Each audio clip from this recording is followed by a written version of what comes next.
नमस्कार, आप देख रहे हैं न्यूज 24 फर्स्ट एक्सप्रेस और मैं हूं आपके साथ मानवी ठाकुर। शुरुआत करते हैं आज की खास खबरों से। उन्नाव में आज अधिवक्ता समागम का आयोजन किया गया, जिसमें काफी संख्या में अधिवक्ता शामिल हुई। उन्नाव के शुक्लागंज में आयोजित इस समारोह में मुख्य अतिथि के रूप में पहुंचे उन्नाव बार एसोसिएशन के अध्यक्ष सतीश शुक्ला ने कहा कि इस बार वह बार काउंसिल के सदस्य का चुनाव लड़ने जा रहे हैं। इसके लिए उन्होंने सभी अधिवक्ता साथियों से मदद की अपील की है। कार्यक्रम में बार अध्यक्ष ने अपने कार्यकाल की उपलब्धियों को भी गिनाया। इस दौरान काफी संख्या में अधिवक्ता उपस्थित रहे। शुक्लागंज में आपका अधिवक्ता समागम का जो कार्यक्रम था, इसका मुख्य उद्देश्य क्या था, इसके बारे में जरा हमें जानकारी देने की। देखिए, bar council of Uttar Pradesh का चुनाव इसी वर्ष होना है और उन्नाव से मैं पुनः प्रत्याशी हूँ। अधिवक्ताओं को एक जगह एकत्र करके 9 वर्ष के उपलक्ष्य में शुभकामनाएं देने के उद्देश्य से और उनसे अपनी बात कहने के उद्देश्य से आज का हमने कार्यक्रम रखा, अधिवक्ता समागम शुक्लागंज के नाम से। और मुझे बहुत प्रसन्नता है कि भारी संख्या में शुक्लागंज के लगभग 400-450 अधिवक्ताओं ने एक जगह गिरधर पैलेस में, जहाँ हम लोग बात करें, एकत्र करके मेरी बात सुनी, मेरी शुभकामनाएं स्वीकार की और मेरी तरफ से सूर्य सम्मान स्वीकार किया।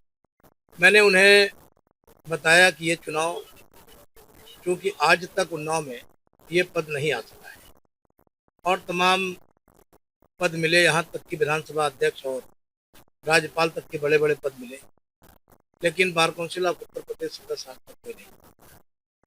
आप सब अधिवक्ताओं से मैंने अपील की और सबने एक मत से मुझे इस बार भारी मदद।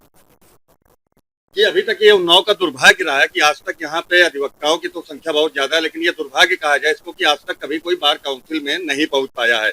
इस बार अगर आप चुनाव जीतते हैं तो आपकी प्राथमिकता क्या होगी कि आप उन्नाव के अधिवक्ताओं को किस दिशा में ले जाएंगे और उनके कल्याण के लिए क्या कार्य करेंगे?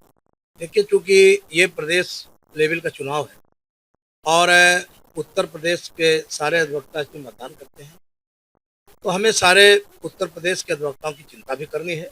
लेकिन स्वाभाविक रूप से चूंकि मैं उन्नाव का हूँ तो उन्नाव का अधिवक्ताओं की ज्यादा होगा, इतना तो होगा ही, कम से कम उन्हें बार काउंसिल दौड़ना नहीं पड़ेगा। लेकिन जो मोटी मोटी समस्याएं हैं कि एडवोकेट प्रोटेक्शन एक्ट जो नितांत जरूरी है और जिसे पता नहीं किस कारणों से लागू नहीं हो पा रहा है, इसको लागू करने का मैं पूरा प्रयास करूंगा। और मुझे भरोसा है कि हमने अभी तक जो तमाम आंदोलन किए हैं, जन आंदोलन किए हैं, अधिवक्ता आंदोलन किए हैं, किसान आंदोलन किए हैं, उसमें मुझे सफलता मिली है। यदि मैं सदस्य चुना जाता हूं तो मैं निश्चित तौर पे एडवोकेट प्रोटेक्शन एक्ट को लागू कराऊंगा। दूसरे, बार काउंसिल द्वारा जो अधिवक्ताओं को 70 साल से कम उम्र के अधिवक्ताओं के निधन होने पर जो 5 लाख दिया जाता है, वो लगता मुझे ये धनराशि बहुत कम है और इसको बढ़ाया जाना चाहिए। यदि मैं चुना जाता हूं तो ये धनराशि, पहले तो इसमें आयु सीमा समाप्त करेंगे, आयु सीमा निश्चित समाप्त करेंगे, क्योंकि अब ये है कि 5 लाख लेना हो तो 70 साल के पहले हम अपनी मृत्यु तय करें, ये नहीं चलेगा। कोई इसकी आयु सीमा नहीं होगी। जो भी हमारे अधिवक्ता का निधन होगा उसको कम से कम 20 लाख रुपए बार काउंसिल से दिलाने का प्रयास करूंगा, ये हमारा। बुजुर्ग अधिवक्ताओं को पेंशन, नए अधिवक्ताओं को स्टाइपेंड और टोल की एक बड़ी समस्या है। एक उदाहरण समझिए कि यदि किसी अधिवक्ता को कानपुर में इलाहाबाद बार का मुकदमा मिल जाए और उसे 21,000 फीस मिल जाए और उस पर संजोग से कम 10-5 बार उसे दौड़ना पड़े, तो मुझे लगता है वो 21,000 रुपया टोल टैक्स रूप में खर्च हो जाए। इसलिए अधिवक्ताओं का टोल टैक्स भी, अगर वो वकालत के काम से जा रहे हैं तो वकालत से, यानी मेरा कहने मतलब है 10 से 5, यदि वो कहीं जा रहे हैं तो एडवोकेट्स का टोल टैक्स भी माफ करना चाहिए, इसे भी कराने का काम।